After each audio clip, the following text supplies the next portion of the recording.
आज शरद पवार साहेबांच्या पाठीत खंजीर खुपसला गेला आहे। माननीय पक्षप्रमुख उद्धवजी ठाकरे यांच्या पाठीमध्ये खंजीर खुपसलेला जनता हे विसरणार नाही। किती तुम्ही लाडक्या बहिणींना 1,500 रुपये द्या, त्याचा उपयोग होणार नाही। धनेश्वर नावाचा जो ठेकेदार आहे, जो त्यांचे आमचं म्हणणं आहे की प्रत्येक काम धनेश्वरला आणि जास्त दराने दिलं जातं, त्या ठेकेदारालाच यांनी हा एवढा मोठा पुतळा बनवण्याचं काम दिलं। वास्तविक पाहता त्याच्यातला अनुभव शून्य आहे। रेकॉर्डवरती त्याच्या बुक्समध्ये हा अनुभव पडावा, त्या नावाखाली त्यांना वडूचं 200 कोटीचं काम घेतलेलं आहे। म्हणजे ही साखळी आहे, गल्ली ते दिल्लीपर्यंत ठेकेदार पोहोचण्याची। त्या ठेकेदार एवढा पैसा निवडणुकीत खर्च केला जातो, हा घरातला नाही ना।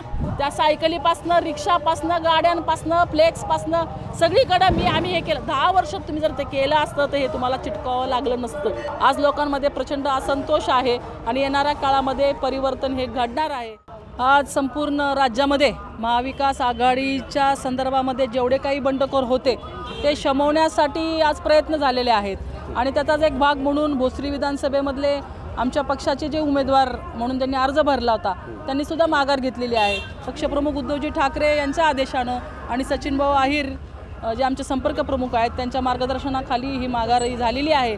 येणाऱ्या काळामध्ये शिवसैनिकांना त्यांचा मान सन्मान जे असेल तो मिळेल, कारण आपण बघितलं की खासदारकीच्या वेळेस शिवसैनिकांनी अत्यंत प्रामाणिकपणे डॉक्टर अमोल कोल्हे यांचं काम केलेलं आहे। आता ही विधानसभेला आज पक्षाचा आदेश मानून, आज पक्ष संकटात आहे, पक्षांना अडचण आहे आणि पक्षप्रमुख उद्धवजी ठाकरे साहेब यांना ज्या प्रकारे मुख्यमंत्री पदावरनं पायउतार व्हावं लागलं, जो अपमान आमच्या पक्षाचा झालेला आहे, त्याचा बदला घेण्यासाठी कार्यकर्त्यांचं जरी थोडं 2 पावलं मागे यावं लागलं तर त्याची तयारी आमच्या कार्यकर्त्यांची आहे। म्हणून आम्ही महाविकास आघाडीच्या अधिकृत उमेदवाराच्या बरोबर खांद्याला खांदा लावून काम करतोय। खरं तर पाहायला गेलं तर मगाशी तुम्ही भाषणामध्ये असा एक उल्लेख केला की रावणाचं 10 तोंडी रावणाचं हे दहन केलं जातं, परंतु आता भोसरीमध्ये जे 3 तोंडी जो रावण आहे त्याचं दहन करायची वेळ आली। कशा प्रकारे हे वक्तव्य होतं, काय सांगाल एकंदरीत? आज प्रत्येकाला माहिती आहे जी काही 3 तोंड आहेत ती प्रत्येकाच्या समोर आहेत। नावं घेऊन त्यांना मोठेपणा द्यायचा नाही किंवा म्हणजे वेगळ्या प्रकारची चर्चा घडवायची नाही। ह्याची नावं जी आहेत ती तुम्हाला 23 तारखेला समजतील। खऱ्या अर्थाने जी तोंड पडतील ती 3 तोंड तुम्हाला 23 तारखेला दिसतील। पण खरं तर पाहिलं गेलं तर आपण पाहिलं गेलं की सत्ताधाऱ्यांकडून असं एक वक्तव्य केलं जाते की आम्ही छत्रपती संभाजी महाराजांचा पुतळ्याचं जे काम आहे ते आमच्या माध्यमातून केलं जातं आहे। खरंच आता सध्या जे छत्रपती संभाजी महाराजांचा पुतळा जो आहे तो त्या ठिकाणी कामकाज सुरू आहे, पण ते सध्या थांबलेलं आहे, परंतु त्याच्यावरती कोट्यवधीचा जो आहे तो भ्रष्टाचार झाल्याचा आरोप केला जातो आहे। काय सांगाल एकंदरीत? त्यांचं असं म्हणणं आहे की आम्ही छत्रपती संभाजी महाराजांचा पुतळ्याचं प्रकरण आम्ही या ठिकाणी त्या हाताची घेतली आणि तो उभारणार।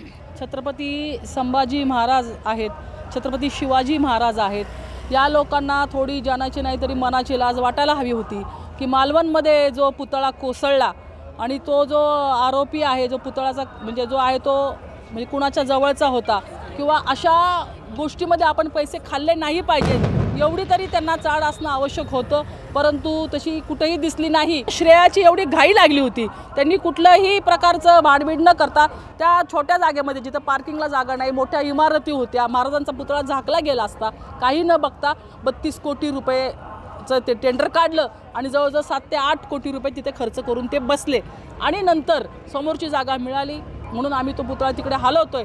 म्हणजे हे काय त्यांच्या घरातले पैसे नव्हते, हे सर्वसामान्य कर देणाऱ्या नागरिकांचे पैसे होते। त्या पैशाचं त्यांनी नुकसान केलं आणि आपण बघतो निविदा काढत असताना धनेश्वर नावाचा जो ठेकेदार आहे, जो त्यांचे पार्टनरशिप, आमचं म्हणणं आहे की प्रत्येक काम धनेश्वरला आणि जास्त दराने दिलं जातं, त्या ठेकेदारालाच यांनी हा एवढा मोठा पुतळा बनवण्याचं काम दिलं। वास्तविक पाहता त्याच्यातला अनुभव शून्य आहे।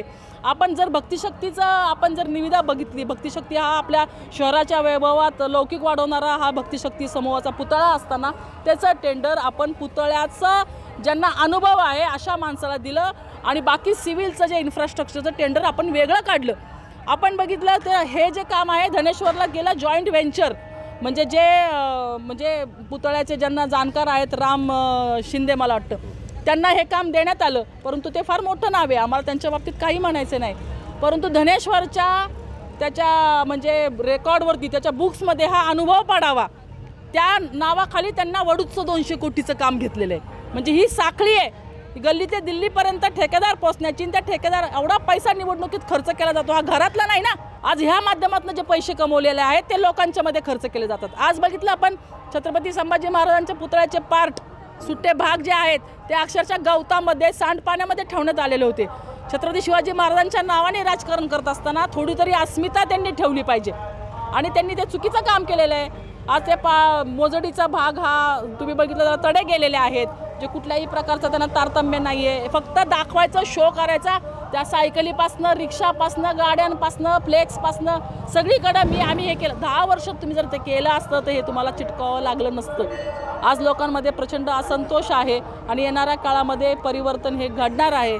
आज शरद पवार साहेबांच्या पाठीत खंजीर खुपसला गेला आहे. माननीय पक्षप्रमुख उद्धवजी ठाकरे यांच्या पाठीमध्ये खंजीर खुपसलेला जनता हे विसरणार नाही. कितीही तुम्ही लाडक्या बहिणींना 1,500 रुपये द्या, त्याचा उपयोग होणार नाही. आणि येणाऱ्या काळामध्ये फक्त भोसरीच नाही तर संपूर्ण या शहरामध्ये नव्हे तर महाराष्ट्रामध्ये महाविकास आघाडीची सगळी लोक निवडून येणार आहेत. खरं तर पाहिलं गेलं तर म्हणजे आचारसंहिता लागण्या अगोदरच ह्या भोसरी विधानसभेमध्ये जे आहे ते भारतातील सर्वात मोठं या ठिकाणी संविधान बांधलं जाणार. त्याचा गाजावाजा मोठा झालेला आहे. या ठिकाणी त्याचं भूमिपूजन झालं आहे, सोहळा झाला आहे. मग हे ते असंच का?